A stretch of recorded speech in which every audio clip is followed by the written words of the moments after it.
Coming up on this edition of ATV News. I really hope it doesn't. I really love their games. We'll tell you why USU Volleyball is forfeiting their game against San Jose State. And we'll show you why this bagpiper is part of our general conference coverage. They're all super excited to be here. We'll show you why these Aggies are painting the road. It's October and it's still sunny and warm outside. In weather, I'll tell you if it's too early to break out your flannels. Women's soccer hit 11th in the national poll. We'll show you what record they broke this week. All that and more, this is ATV News.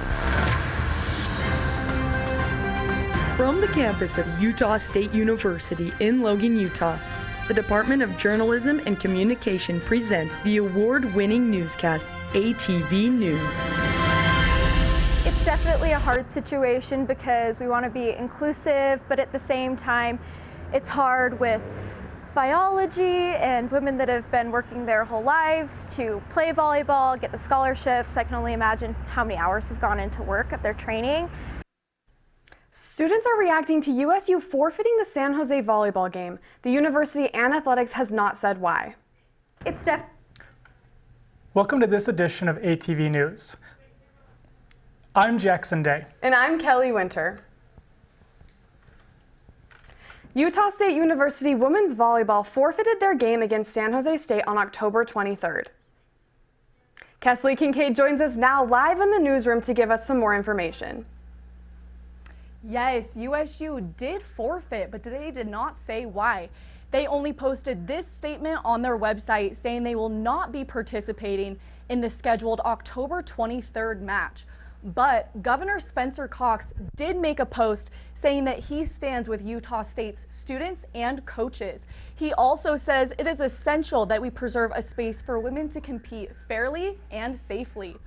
Earlier today, collegiate swimmer Riley Gaines also made a post with a few members of the USU volleyball team saying this type of leadership takes immense courage. Although university officials are not speaking on this situation, USU students are. Everyone has the right to be whoever they want to be, whatever they want to be.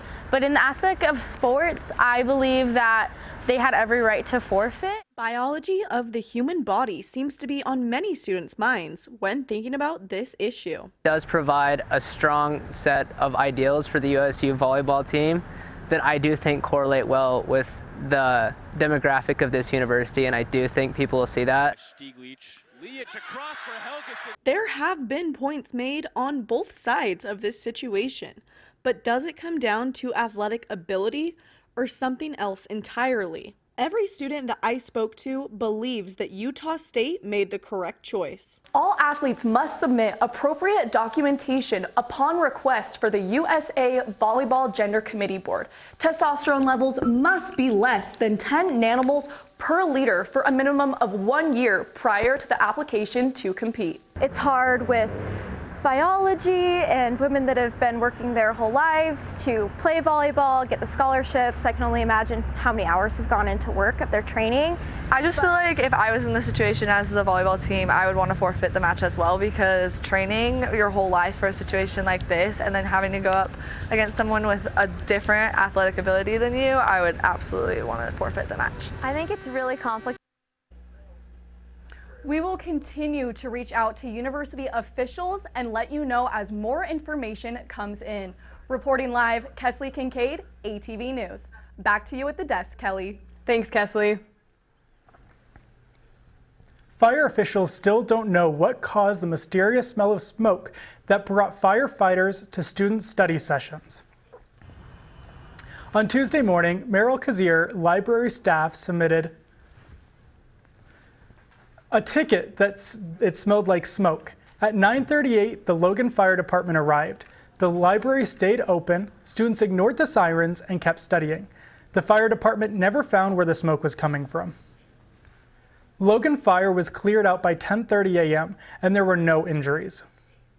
Election Day is Tuesday, November 5th. Who's running for Utah State offices? There are 5 candidates on the ballot for governor. The incumbent is Spencer Cox. He assumed office in January of 2021. He is campaigning for keeping a strong economy, investing in education, and affordable health care. Brian King is running against Cox as the Democratic candidate. He is currently serving in Utah's House of Representatives in the District 23 seat. He is campaigning for better funding for public schools, a better economy, and addressing the housing crisis. J. Robert Latham is running as Libertarian candidate for governor. He is campaigning for changing family policing systems, promoting political self-defense, and promoting decentralization. Tom Tommy is running unaffiliated candidate for governor. He is campaigning for expanding privacy, restructuring education, and expanding private initiative. Tommy Williams is the Independent American Party candidate. He does not have a picture available online, and he is campaigning for pro-life policies, protecting women's sports, and controlling state spending. 5 candidates are running for Utah Attorney General. The current Attorney General, Sean Reyes, announced earlier this year that he would not be running for re-election. The Attorney General is the chief legal officer and legal advisor for the state. Rudy Bautista is the Democratic Party candidate running for Attorney General. He is campaigning for restoring trust in the office, a calendar open to the public, and party affiliation that won't guide policy. Derek Brown is the Republican candidate. He is campaigning for stopping federal encroachment, protecting Utah's natural resources, and standing up to big pharma and big tech. Andrew McCullough is the Libertarian Party candidate. He is campaigning for reviewing the use of state power and ending prosecution of victims and working on their rehabilitation. Michelle Quist is the United Utah Party candidate for Attorney General. She is campaigning for reviewing the office to be nonpartisan, ensuring prosecution of sexual crimes, and supporting law enforcement. Austin Hepworth is the unaffiliated candidate running for Attorney General. He is campaigning for focusing on law and not politics. For state auditor, there are 3 candidates. The state auditor's role is the review of the use of state funds to make sure taxpayer funds are being appropriately used. Tina Cannon is the Republican candidate running for state auditor. Jeffrey Osler is the Constitutional Party candidate, and Catherine Bautez is the Democratic Party candidate. And for state treasurer, there are 2 candidates. The state treasurer is responsible for the banking, investment, and financing operations of the state agencies. Neil Hansen is the Democratic candidate running against incumbent Marlo Oakes, who is the Republican candidate. You've heard of gerrymandering, but have you ever heard of Jerry Meander? That runner in front is Patrick Belmont. He's leading his friends on a run from Logan to Richmond to point out how the lines of Utah House District 3 are gerrymandered. He says they designed the running course to show how the district lines don't make sense. Orange line. And we're just here trying to draw some attention to the issue. We're trying to do it in a fun way. We're going to run across that 13-mile gap that doesn't have any houses in our district. But really, it's a very serious issue and one that we need to get past if we're going to get back to a healthy democracy. In 2018, voters passed a ballot initiative against gerrymandering. Belmont says the legislature chose to ignore that. He says this is the second time they've done this run, and they will keep doing it until there are fair districts. Every year, Forbes ranks 500 American universities. Where do you think Utah State ranks? We asked USU students what they thought. Ranked in like the 25, like top 25. Like in the hundreds? Me personally, I'd put them at number 1. 250 something. Forbes ranks Utah State at 237. Really? That's so wrong. I think it's pretty accurate. I don't know how recognizable we are nationally. Some of those nationally recognized schools didn't make the top 10. Forbes' top 10 were Princeton, Stanford, MIT, Yale, yada yada yada, Harvard, yada yada, and Cornell. Forbes says the ranking is determined by the return on investment, average student debt, and outcomes after graduation. They say schools ranked higher if their students returned after the first year, graduated on time, and secured higher salaries after graduation. The Church of Jesus Christ of Latter-day Saints held the 194th semi-annual General Conference over the weekend in Salt Lake. You could hear bagpipe renditions of Christian music while outside the conference center in Salt Lake. The church says people came from out of state and different parts of the world to hear spiritual messages from church leaders. I love the General Conference so much because every time I'm here, I just feel so much peace and happiness, and you can just feel the Spirit when you're here.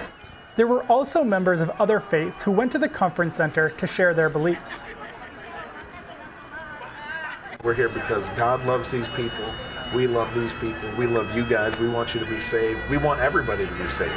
Some were more aggressive than others with their views of the church.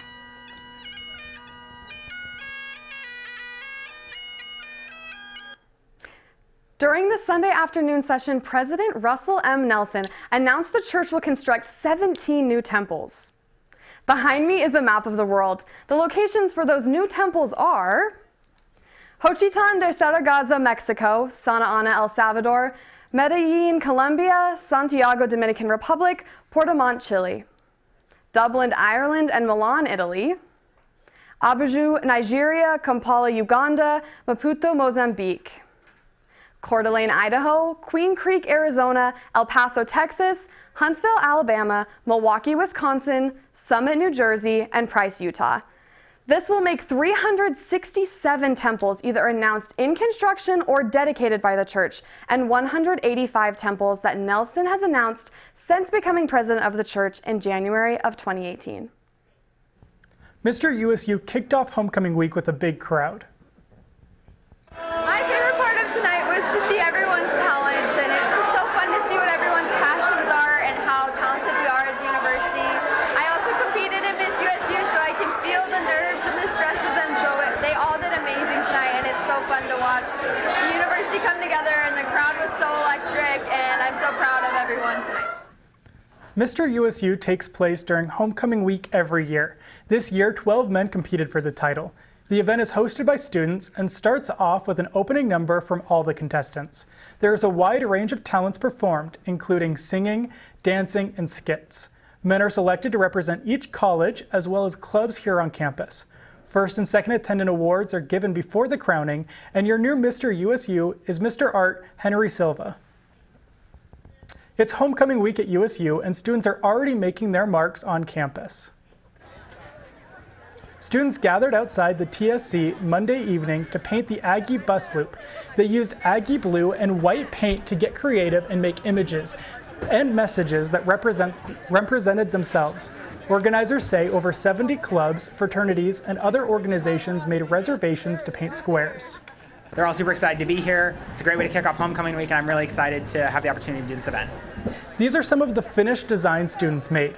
Organizers say painting the bus loop is a tradition for homecoming week and a way to help promote the groups on campus. JT with ATV Weather is joining us now. JT, how is the weather out there? In my honest opinion, it was pretty nice. And speaking of weather, as you can see, students are still wearing shorts because it's still sunny and pretty warm outside. The current temperature in Logan is 81 degrees. So we just started talking, and we've become a lot better friends because of it. We'll tell you what's got these strangers talking. We've got some top-end stuff. And show you what horsepower and Halloween have to do with each other.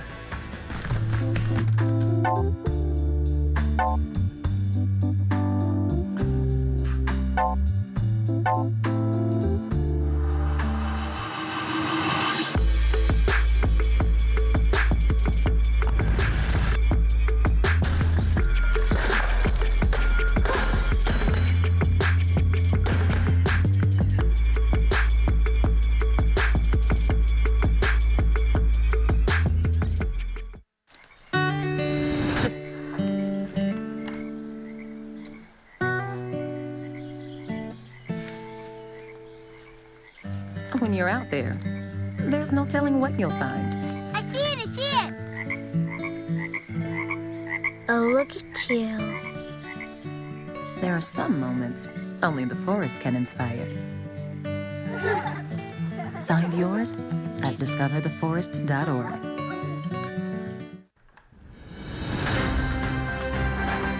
The USUSA's Clubs and Organization Council hosted a number of events to help students meet new friends as part of their community week.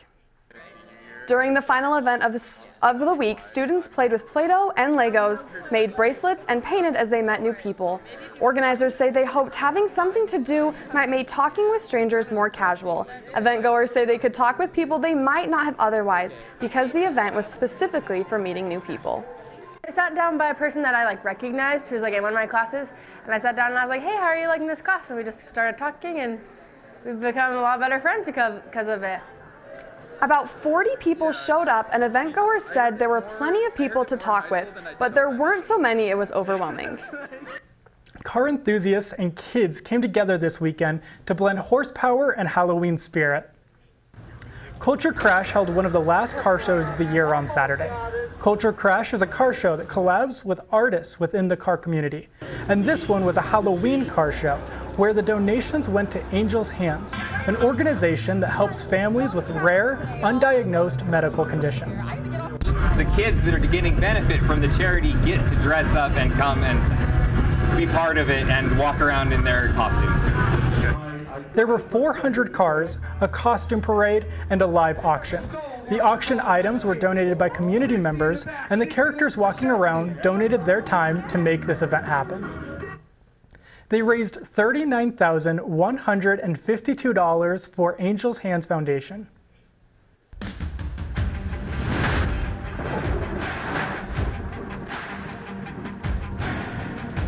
Welcome to ATV Weather. I'm JT Miller. And as you can see here on our national radar, not much is happening in the western half of the United States, but in the eastern half, as you can see up here in the northeast, there are some storms. And down in Florida, as you can see, Hurricane Milton is just starting to form. We'll see how the hurricane goes throughout the rest of this week. Anyway, going to the state radar, as we can see here in Utah, there's actually not much happening here. There's a few storms down in the southern part of the state, but not much is happening. It's one of the hottest Octobers in history for Utah. Going over to the 7-day forecast, we're still in the lower 80s, but as we go throughout the rest of the week, we will be in the upper 70s with lows in the upper 40s. So it's not quite time to break out those flannels yet, unless it's at night. That's all for ATV for weather. Back to you guys at the desk. Thanks, JT. Addison with ATV Sports joins us at the desk. Addison, how are the Aggies looking this week? It's an exciting week for the Aggies. With the weather being so good, outdoor sports are really thriving, and it will make for an enjoyable homecoming week. So coming up in sports, 2 USU football players had career performances against Boise State, but was it enough for the Aggies to take down the Broncos? There's ghosts in the building. We'll tell you what's got these guys thinking ghosts might be real.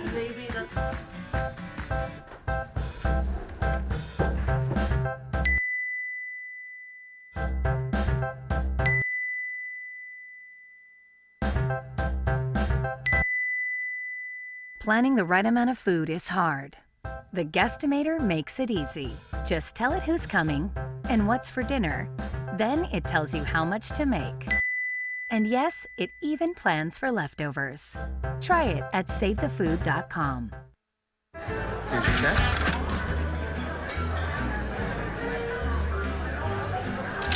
Oh, you got it. You know, since I got rid of my car, I really enjoy walking. Okay. Got it. Getting pulled over for buzz driving could cost you around $10,000 in fines, legal fees, and increased insurance rates. Oh, you're home early. You live with your mom? That'll set your game back a few years. Buzzed, busted, and broke. Because buzz driving is drunk driving.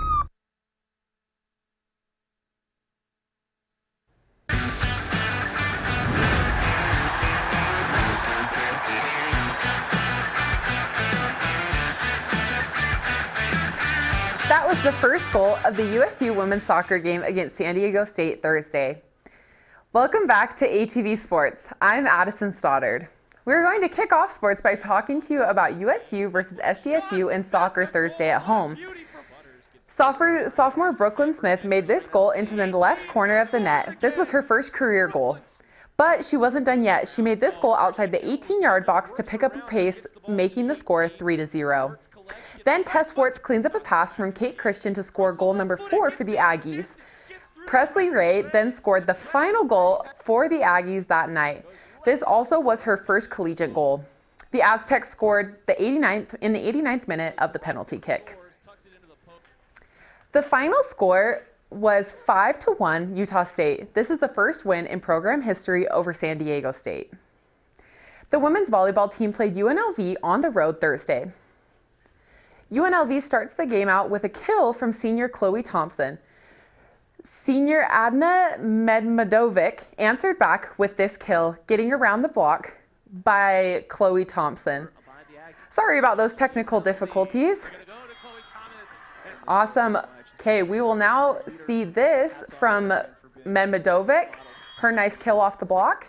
Tierney Barlow then serves this ace, making the score 8-5. After a rally between the teams, Barlow blocks outside hitter Basialota from Poland.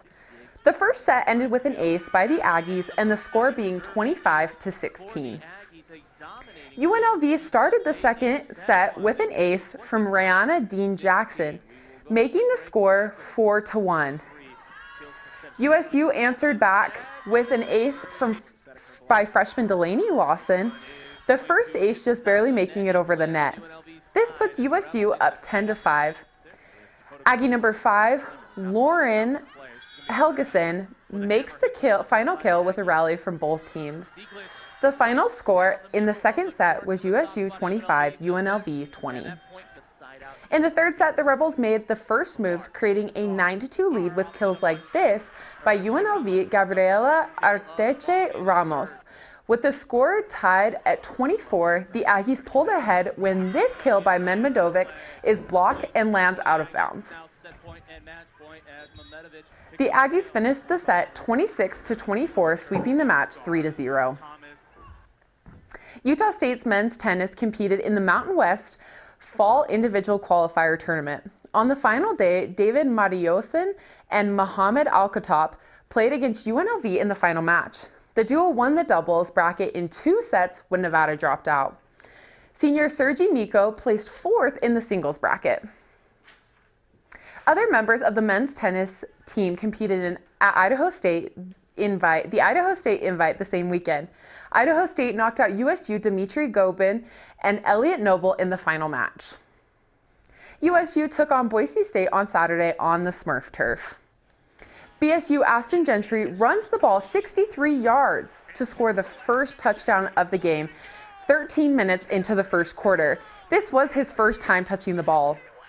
Quarterback Maddox Madsen then connects with Cameron Camper to complete this 6-yard pass and score. Moving into the second quarter, USU quarterback Spencer Petrus makes a 59-yard pass down the field to Jalen Royal, who waltzes into the end zone. Gentry finds the hole in the defense and runs 75 yards to score his second touchdown of the game. But he is not done yet. With 6 minutes left in the first half, he makes his way around the defense and scores another touchdown for the Broncos. The Aggies work to stay in the game with this 75-yard pass to Royals for another Aggie touchdown. Petrus and Royals connected 9 times during the game for a combined 211 yards. The final score, Boise State 60 to Utah State 30. In high school football, the Logan Grizzlies took on the Mountain Crest Mustangs at home.